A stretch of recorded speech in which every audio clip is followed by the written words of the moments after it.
In the year 2000, a small struggling company walked into the office of the biggest video rental company in the world. They had a simple proposal: buy us. The price? Just $50 million.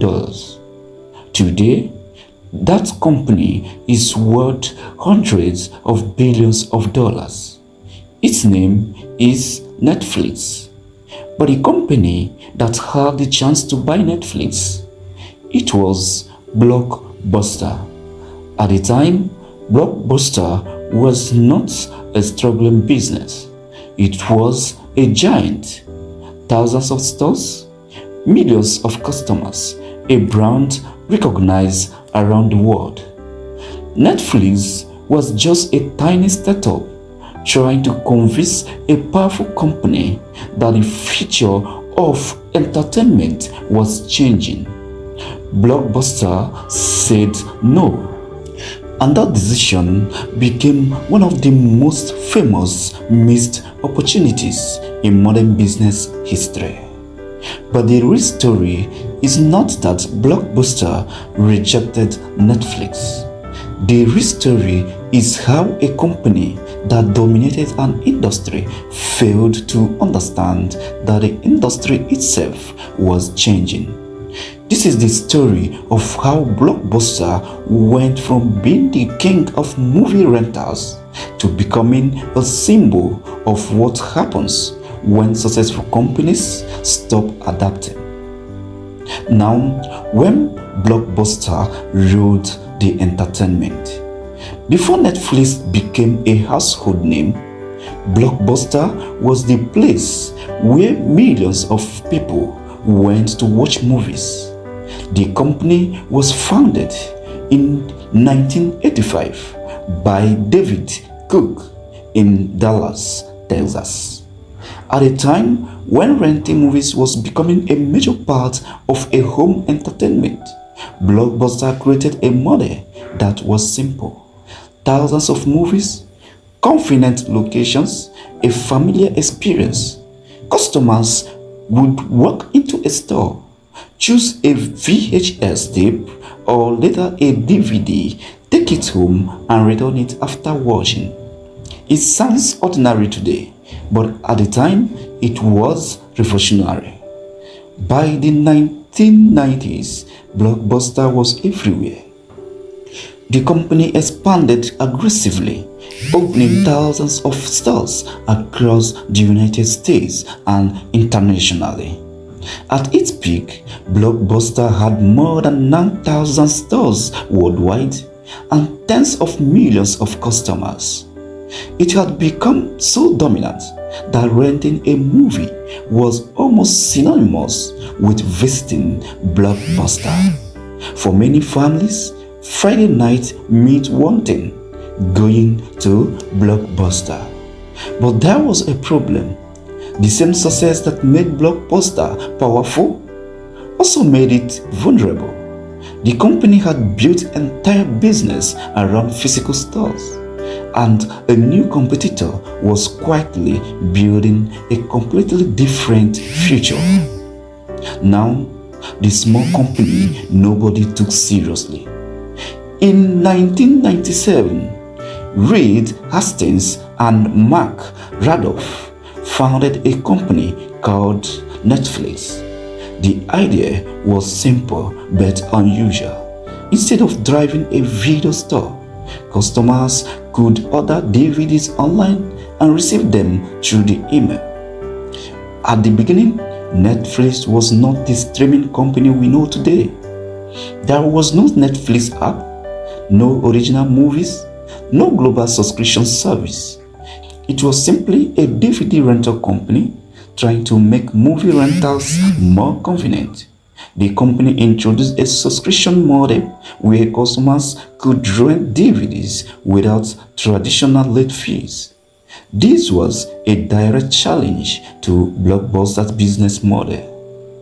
At the time, Blockbuster made significant money from late fees.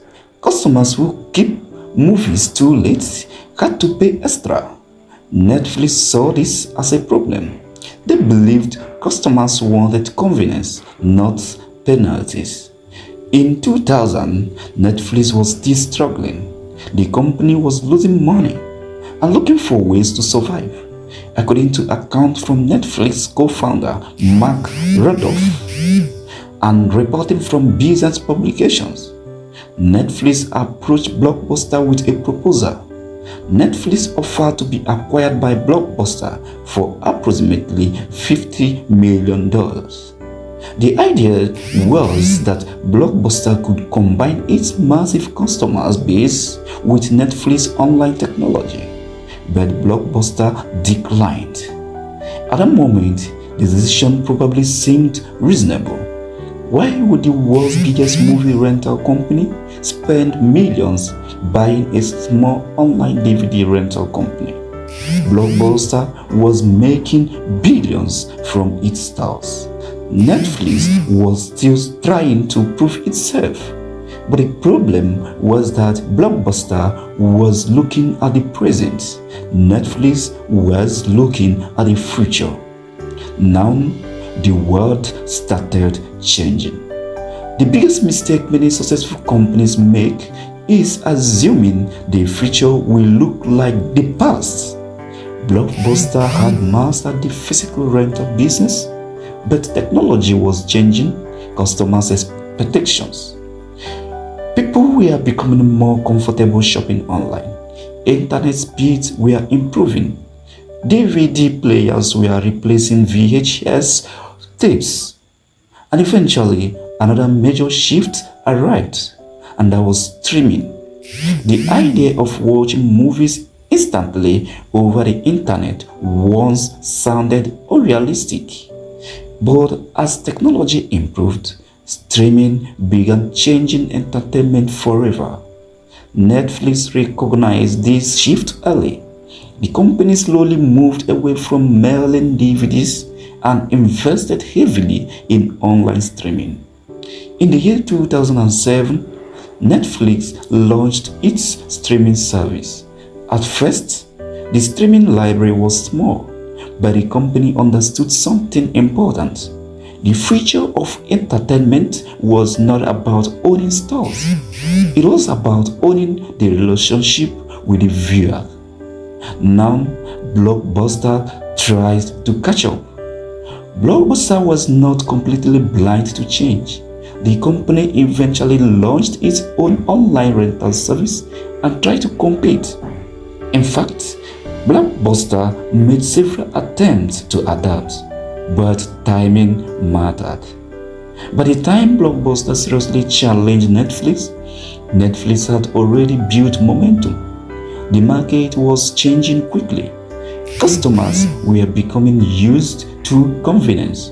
They no longer want to drive to a store, search for shelves, and worry about returning movies on time. They wanted entertainment instantly.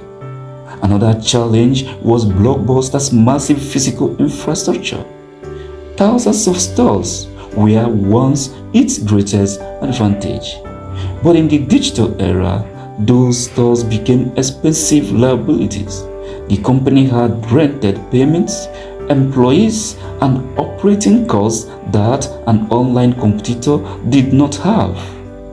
The very thing that made Blockbuster successful became the thing slowing it down. Now, the collapse of a giant. By the late 2000s, Blockbuster was struggling. Competition from Netflix, Redbox, digital downloads, and changing consumer habits put enormous pressure on the company. In the year 2010, Blockbuster filed for bankruptcy protection. At that time, the company had billions of dollars in debt. Thousands of stores were eventually closed.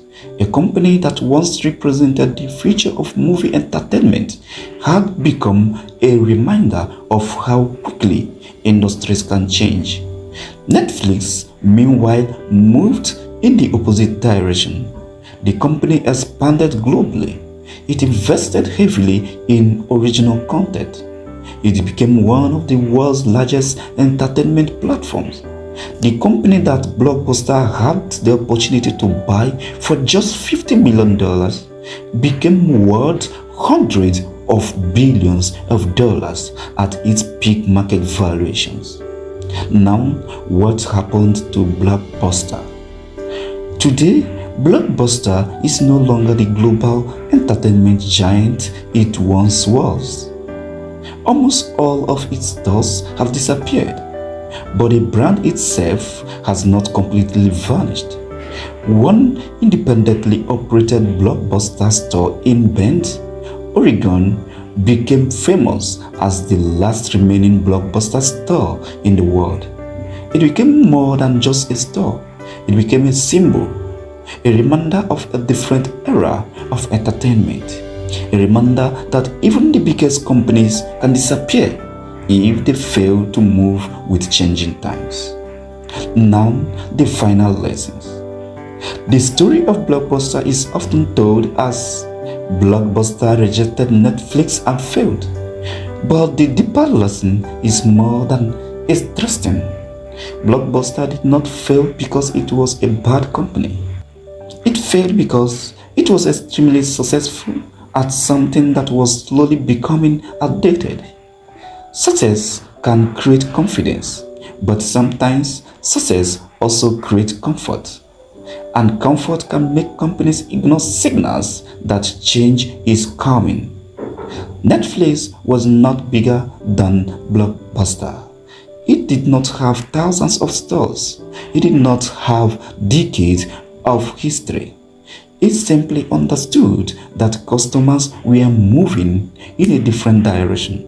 The biggest threat to a successful company is not always its competitors. Sometimes it is the belief that what made you successful yesterday will keep working forever. Because in business, the companies that survive are not always the biggest. They are the ones willing to change before they are forced to change. If you enjoyed this video, if you like this video, do well to subscribe to our channel to be the first to always get notifications on our subsequent videos. Leave a comment in the comment section to like this video and share it to others, to also pick one or two lessons from this video as we just did. Thank you, and we expect to see you in our next videos. Bye for now.